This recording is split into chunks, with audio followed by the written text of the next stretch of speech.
Good morning students. आज हम बात करेंगे ह्यूमन ज्योग्राफी में सेकेंड सेक्शन में हमारा एक टॉपिक है भारत की मानव प्रजातियां, इसके बारे में। तो भारतीय मानव विभाग के जो पूर्व निदेशक हुए हैं बी.एस. गुहा जी, उन्होंने भारतीय मानव प्रजातियों का वर्गीकरण मुख्य रूप से उनके शारीरिक लक्षणों के आधार पर तार्किक ढंग से प्रस्तुत किया है, जिसका प्रकाशन उन्होंने जनसंख्या में प्रजातीय तत्व के नाम से सन 1949 में करवाया। गुहा ने भारतीय जनसंख्या को मुख्य रूप से 6 प्रमुख प्रजातियों में बांटा है, जिनके बारे में हम बात करेंगे। तो इसमें सबसे पहली आती है निग्रिटो। ठीक है, निग्रिटो जो है वो निग्रोइड महाप्रजाति की एक उपप्रजाति है और ये मुख्य रूप से अंडमान द्वीप समूह में ये लोग रहते हैं और दक्षिणी भारत की कादर, कुलियान, उराली प्रजातियां जो हैं उनमें इनके समान ही विशेषताएं जो है वो मिलती हैं।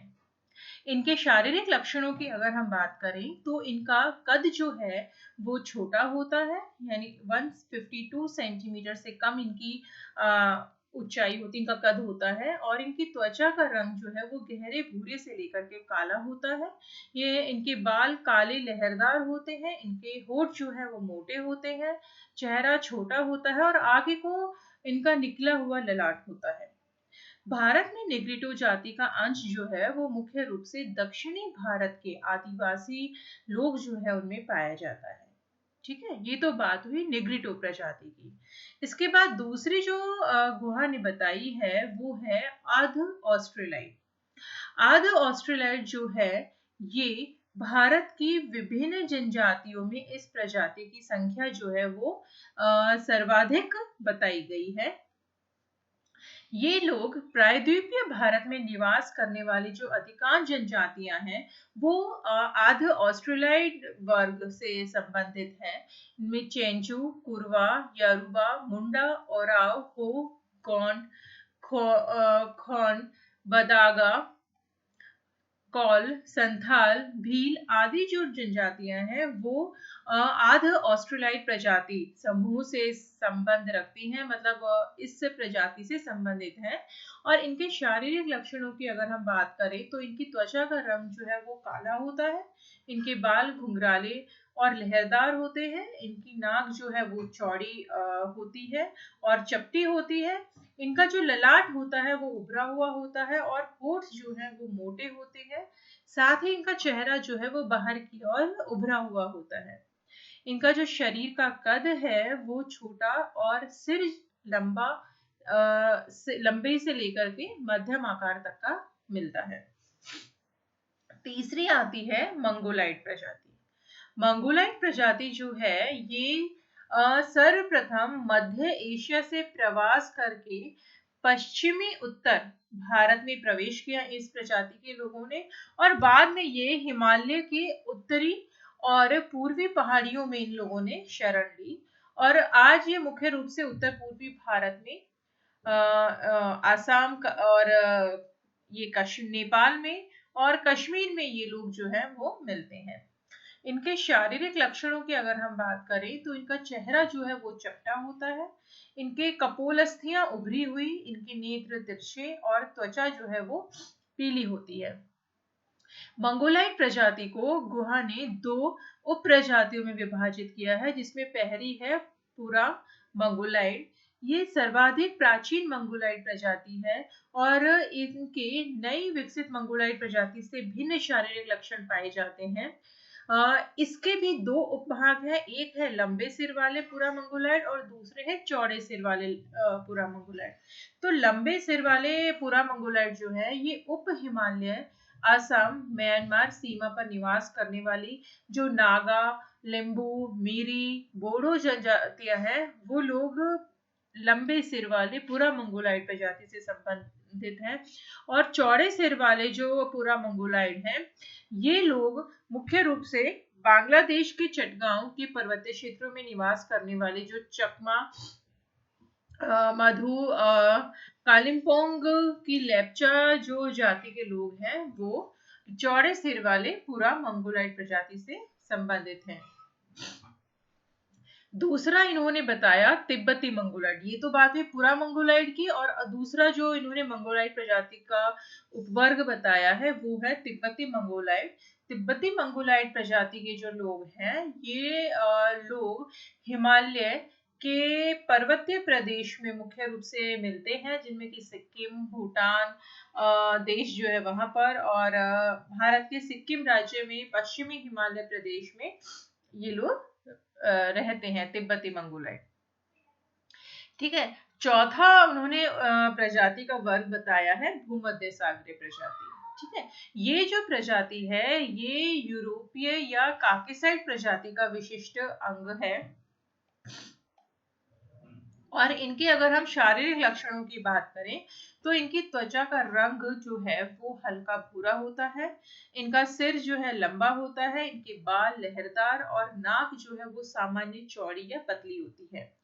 भारत में ये मुख्य रूप से उत्तर प्रदेश, पंजाब, महाराष्ट्र, पश्चिमी बंगाल, दक्षिण में मालाबार तट कौन सा है? जो अरब सागर की तरफ वाला जो तट है, कर्नाटका और केरला के सहारे, वहां पर ये लोग मिलते हैं। भूमध्य सागरीय प्रजाति का नामकरण जो है वो भूमध्य सागर से हुआ है। भूमध्य सागर यानी कि जो यूरोप और अफ्रीका के बीच में जो सागर है, उसके आसपास तटवर्ती क्षेत्रों में रहने वाले जो लोग थे वो मुख्य रूप से इससे संबंधित, इस प्रजाति से संबंधित थे। भूमध्य सागरीय प्रजाति को गुहा ने फिर 3 उपवर्गों में बांटा है। पहला है पूरा भूमध्य सागरीय प्रजाति। ये लोग उत्तरी भारत और बाद में दक्षिण भारत में भी ये लोग पहुंच गए, जहां द्रविड़ जाति में आज भी इनके लक्षण जो है वो विद्यमान है। दूसरा वर्ग बताया है इन्होंने भूमध्य सागरीय प्रजाति। भूमध्य सागरीय प्रजाति जो है ये पंजाब से लेकर के बंगाल तक और महाराष्ट्र से लेकर के मध्य प्रदेश तक इनका विस्तार जो है वो पाया जाता है। और पूर्व भूमध्य सागरीय प्रजाति जो है ये, इस प्रजाति से संबंधित जो लोग हैं वो भारत में पंजाब, हरियाणा, राजस्थान, पश्चिमी उत्तर प्रदेश में मिलते हैं, और यह भूमध्य सागरीय प्रजाति का ही एक परिवर्तित रूप है। पांचवा जो इन्होंने वर्ग बताया है वो है पश्चिमी चौड़े सिर वाली प्रजाति। पश्चिमी चौड़े सिर वाली जो प्रजाति है, ये प्रजातियां उत्तर में हिमालय की तलहटी और दक्षिणी भारत में पश्चिमी सागर तट के सहारे आगे बढ़ती हुई क्रमशः बंगाल और बांग्लादेश तक और तमिलनाडु तक पहुंच गई हैं। इनको गुहा ने इसके 3 उपवर्ग बताए हैं। एक है अल्परनाइट प्रजाति के लोग, इनका जो कद है वो मध्यम होता है, इनकी त्वचा का रंग भूरा और हल्का सफेद सा होता है, इनका चेहरा गोल, शरीर सुडोल आकार का बताया है, और नाक इनकी लंबी होती है, सुंदर होती है। इनका सिर और इनके शरीर के ऊपर जो रोम है, जो बाल है, उनकी अधिकता बताई है। और ये भारत के मुख्य रूप से उत्तरी और दक्षिणी दोनों भागों में ये प्रजाति मिलती है। अगर हम राज्यों की दृष्टि से विस्तार देखें तो गुजरात, महाराष्ट्र, सौराष्ट्र, कर्नाटक, तमिलनाडु, बंगाल और गंगा के मैदान क्षेत्र में ये लोग मिलते हैं। दूसरा जो उपवर्ग है पश्चिमी चौड़े सिर वाली प्रजातियों का वो है दिनारिक। दिनारिक प्रजाति से संबंधित जो लोग हैं, इनके शारीरिक लक्षणों की अगर हम बात करें तो इनका कद जो है वो लंबा होता है, यानी कि ये लंबे कद वाली प्रजाति है, जिसका चेहरा लंबा, नाक पतली होती है और लंबी होती है। इनकी त्वचा जो है वो गोरे से भूरे रंग की होती है, और अन्य प्रजातियों के साथ इनका मिश्रण जो है वो अधिक पाया जाता है।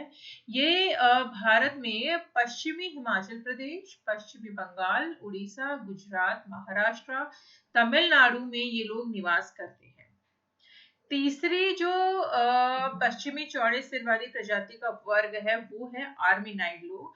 आर्मीनाइड प्रजाति के लोग जो है इनकी संख्या भारत में अति अल्प है, यानी कि बहुत कम संख्या में ये लोग मिलते हैं। और भारत के जो पारसी लोग हैं, मुंबई में रहने वाले मुख्य रूप से पारसी लोग और बंगाल में रहने वाले कायस्थ लोग और वेदा जनजाति के लोग जो है वो आर्मेनाइट प्रजाति से संबंध रखते हैं।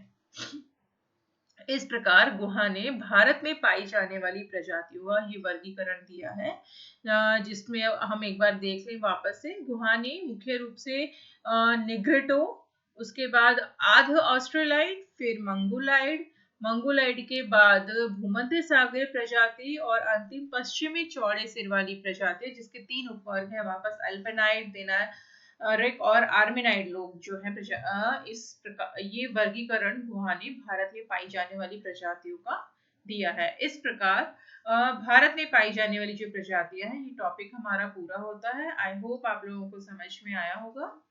Thank you.